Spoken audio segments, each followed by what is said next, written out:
Around 4,000 Queensland Health workers have been told not to come into work, suspended for not being vaccinated by today's deadline.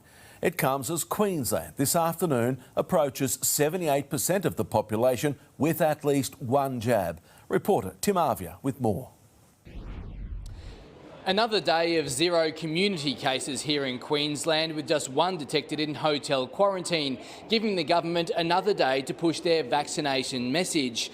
Queensland is expected to hit 70% double dose on or before November 19, which will be the trigger for allowing more interstate arrivals to come in and home quarantine. Although the Health Minister says they're still working out the finer details on how that will occur.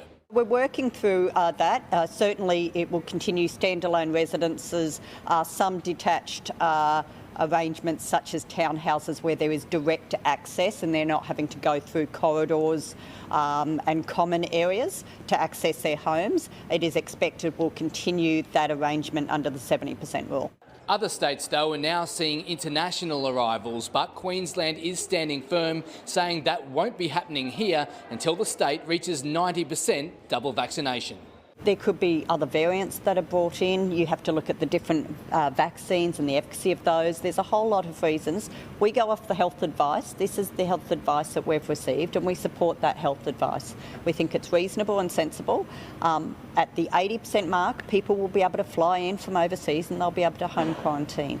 It's the Northern Hemisphere international winter which will be the cause of concern, and they're not through their winter yet, so we'll continue to watch that.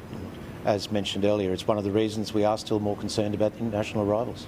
Today was also D-Day for thousands of Queensland health workers who've so far refused to get vaccinated. 7,000 are yet to receive a shot. Yvette Darth says of those, around 3,000 are on long-term leave, such as mat leave. But as of today, there are now 4,000 workers who are now being stood down from our already struggling health system.